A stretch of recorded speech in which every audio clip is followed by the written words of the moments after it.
I stood on my own front lawn, hands cuffed behind my back, two police cruisers parked in my driveway with their red and blue lights flashing against the night sky. Neighbors gathered on the sidewalk, whispering, pointing, recording with their phones. And there she was. My wife Lauren standing on our porch with her arms crossed, laughing, like this was the funniest thing she had ever done. In that moment, I realized the woman I married 7 years ago was gone. Before we begin, let me know where you are watching from today. Hit that like button and subscribe if you have not already. Stay with me, because what happened next changed everything. I thought I knew about love and respect. My name is Thomas. I am 34 years old, and I work as a construction engineer for a mid-sized firm in Columbus, Ohio. I have always been the quiet type, the kind of guy who believes in talking things through rather than raising his voice. I grew up watching my parents navigate 40 years of marriage with patience and compromise. My father always told me that a real man knows when to stand firm and when to bend. I took that lesson to heart, maybe too much. I met Lauren 8 years ago at a mutual friend's birthday party. She was 26 at the time, working in marketing for a cosmetics company. The first thing I noticed about her was how she lit up the room. She had this energy, this ability to make everyone around her laugh. When she smiled, it felt like the whole world got a little brighter. I was drawn to her like a moth to a flame. We dated for a year before I proposed. Everything felt right. She was spontaneous where I was planned. She was loud where I was quiet. I thought we balanced each other perfectly. Our wedding was small but beautiful, held in a garden venue with about 80 guests. When she walked down that aisle, I remember thinking I was the luckiest man alive.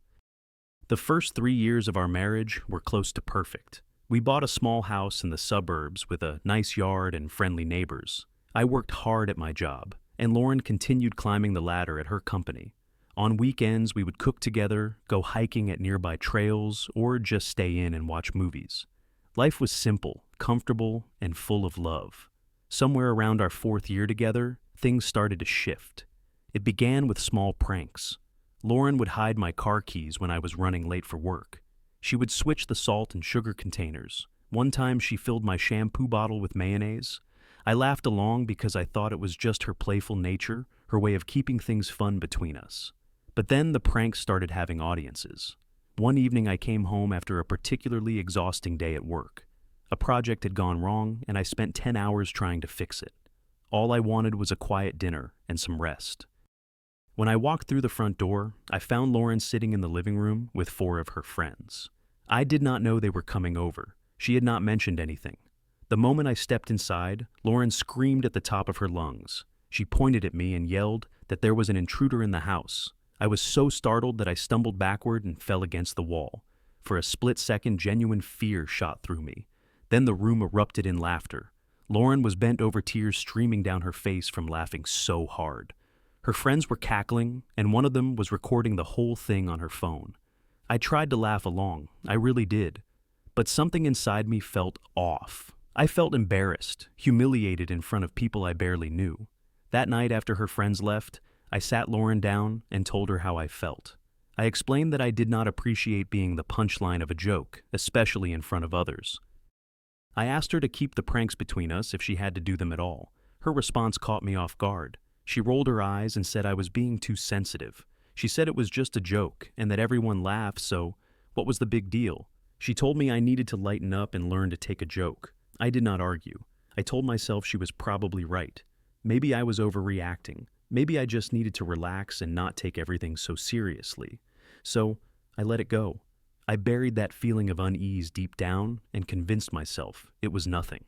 Looking back now, I realized that was my first mistake. The pranks did not stop. They escalated. For our 5th wedding anniversary, I wanted to do something special. I made reservations at an upscale Italian restaurant downtown, the kind of place with white tablecloths and candles on every table. I bought Lauren a pearl necklace that took me 3 months to save for. I thought we would have a romantic evening, just the 2 of us celebrating half a decade of marriage. Dinner started beautifully. We ordered wine, talked about our favorite memories together, and I gave her the necklace. She seemed genuinely touched. For a moment, it felt like the old Lauren was back, the woman I fell in love with. Then, right in the middle of our main course, Lauren suddenly stood up. Her chair scraped loudly against the floor. The entire restaurant went quiet. She pointed at me and screamed that I was harassing her. She yelled for someone to call the police. My heart stopped. I sat there, frozen fork still in my hand, as waiters rushed over and other diners stared at me with disgust. A manager appeared asking if everything was all right, if the lady needed assistance. I tried to speak to explain, but no words came out. After about 30 seconds that felt like an eternity, Lauren burst out laughing. She told everyone to relax, that I was her husband, and she was just playing a prank. Some people chuckled nervously. Others looked annoyed. The manager walked away shaking his head. I wanted to disappear. The shame I felt in that moment was overwhelming.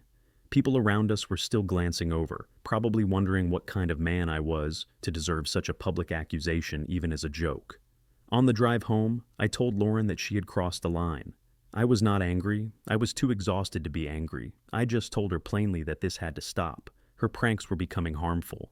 She laughed it off. She said I used to be fun and asked what happened to me. She said I had changed, that I was no longer the easygoing guy she married. Her words stung, but I did not have the energy to argue. A few months later, Lauren decided to visit me at my office.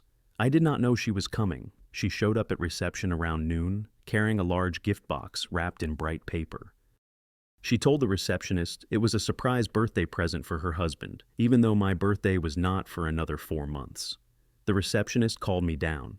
When I arrived at the lobby, several of my coworkers had gathered, curious about the commotion. Lauren handed me the box with a big smile and told me to open it in front of everyone. I should have known better, but with all those eyes on me, I felt I had no choice. I tore off the wrapping paper and lifted the lid. Inside was a set of pink women's lingerie and a sign that read, "For my favorite cross-dresser." The lobby exploded with laughter. Some of my coworkers were doubled over, and a few were recording on their phones. Lauren was beaming with pride at her clever joke. I stood there holding that sign, feeling smaller than I had ever felt in my life. I had to spend the rest of that day explaining to colleagues that it was just my wife's sense of humor, that I was not actually into that kind of thing. But the damage was done. From that day forward, certain coworkers looked at me differently. Some made subtle jokes that I pretended not to hear. I tried to fix things. I really did. I suggested couples counseling, but Lauren refused. She said we did not need a stranger telling us how to be married. I bought books about communication and conflict resolution. I tried different approaches to express how her pranks made me feel. Nothing worked. Every conversation ended the same way. She would accuse me of being too sensitive, of having no sense of humor, of changing into someone boring. Slowly, I started pulling away from social situations. I stopped inviting friends over because I never knew when Lauren would pull another stunt. I avoided family gatherings because I was terrified of what she might do. My best friend from college, Marcus, noticed I was becoming distant, but I was too embarrassed to tell him the truth. I felt alone in my own home. I felt like a stranger in my own marriage. 1 month before the police incident, Lauren pulled her cruelest prank yet. We were at a family gathering at my parents' house. My mother had prepared a big dinner, and the whole family was there. Aunts, uncles, cousins. It was supposed to be a warm, happy occasion. Halfway through dinner, Lauren stood up and clinked her glass. She announced that she had some wonderful news to share. She placed her hand on her stomach and said she was pregnant. The room erupted in joy. My mother started crying. My father shook my hand with tears in his eyes. Aunts and cousins rushed over to hug Lauren. Everyone was congratulating us, asking about due dates and baby names. I stood there confused because Lauren had not told me anything about being pregnant. I was about to ask her privately when she burst out laughing. She shouted that she got us all good. She yelled, "April Fools," even though it was November. It was not April. It was not even close to April. The room went silent. My mother's face crumbled. She quietly excused herself and left the room. I could hear her crying in the kitchen. On the drive home that night, I finally lost my composure. I told Lauren she had humiliated my mother. She had humiliated me. This was not funny anymore. This had never been funny. Her response broke something inside me. She said my family had no sense of humor. She said she had married the wrong family. I did not sleep that night. I lay awake staring at the ceiling, and for the first time in 7 years of marriage, the word divorce entered my mind. One Friday evening, I returned home from a business trip a day earlier than expected. I had managed to wrap up my meetings ahead of schedule, and I thought I would surprise Lauren with an early homecoming. Maybe we could have a nice dinner together, talk things through, try to reconnect. I did not call ahead. I wanted it to be a pleasant surprise. I arrived at the house around 9 in the evening. The neighborhood was quiet. When I pulled into the driveway, I noticed all the lights in the house were off, which was strange because Lauren's car was parked in the garage. I figured maybe she had gone to bed early. I used my key to unlock the front door and stepped inside. The house was completely dark and silent. I called out Lauren's name. No response. I walked into the living room and reached for the light switch. Before I could flip it on, I heard sirens, loud sirens getting closer. Red and blue lights suddenly flooded through the windows. 2 police cruisers screeched to a halt in front of my house. 4 officers jumped out with their weapons drawn. They stormed up to my front door, which I had left open behind me. One of them shouted for me to get on the ground. They ordered me to put my hands behind my head. I tried to explain that this was my house, that I lived here, that there must be some mistake. But they were not listening. They were responding to a call about a home intruder. They forced me down to the floor, put my hands behind my back, and snapped cold metal handcuffs around my wrists. Then they dragged me outside onto the front lawn. That is when Lauren appeared. She came walking out from the neighbor's house where she had apparently been hiding and watching the whole scene unfold. She was laughing. Not just chuckling, but full-on laughing, holding her stomach like she had just witnessed the most hilarious thing in the world. She told the officers it was a false alarm. She explained that I was her husband and that she had been pranking me. The officers were furious. One of them told Lauren that filing a false police report was a serious crime. He explained that she could be arrested and prosecuted for wasting emergency resources. She could face fines or even jail time. Lauren kept laughing. She told them to relax, that it was just a joke. She pointed at me still handcuffed on the grass and said, "I should have seen my face." Neighbors had gathered on the sidewalk. Some were recording with their phones. I could see their faces in the glow of their screens, watching my humiliation like it was entertainment. The officers eventually removed my handcuffs. They apologized to me and gave Lauren a stern warning before leaving. But the damage was already done. My wrists were sore, my pride was shattered, and something inside me had finally snapped. After the police drove away, I walked back into the house without saying a word. Lauren followed me, still giggling, telling me I was overreacting as usual. I went straight to the bedroom. I pulled out a duffel bag and started packing clothes. Lauren's laughter finally stopped. She asked where I was going. Her voice had a hint of nervousness now. I looked at her. I spoke slowly and clearly, so there would be no misunderstanding. I told her I was done. She tried to stop me. She grabbed my arm and said it was just a prank, that I needed to calm down. But I pulled away. I walked out of that house, got in my car, and drove to a hotel downtown. I did not sleep that night. I sat on the edge of the hotel bed, replaying every humiliating moment of the past 3 years in my mind. Every prank, every laugh at my expense. Every time I swallowed my pride and told myself things would get better.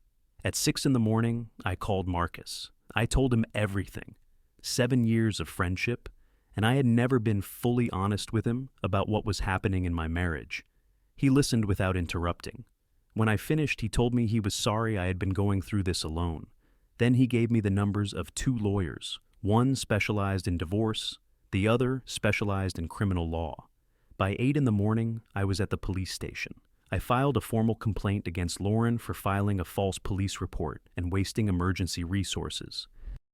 The officer who took my statement remembered the call from the night before. He assured me they would investigate and that Lauren would face consequences. By 10 in the morning, I was sitting in a divorce attorney's office. I brought everything I had. I told her about the years of humiliating pranks. I showed her the video from the incident at my office, which a coworker had sent me months ago.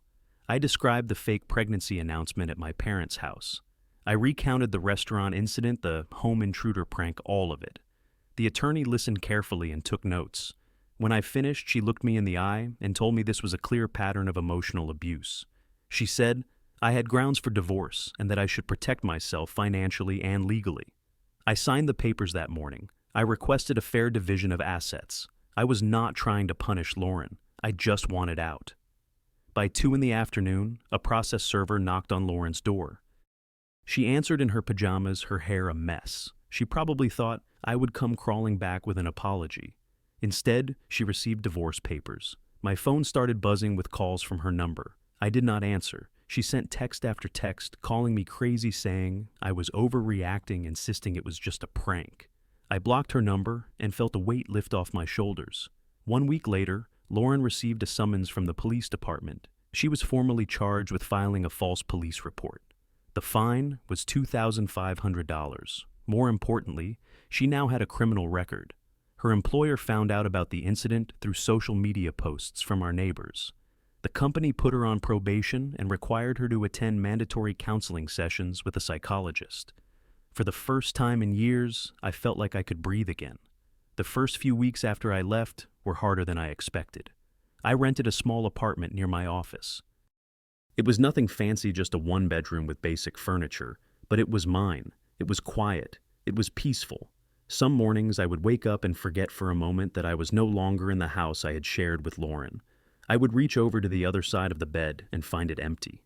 Those moments were confusing and painful.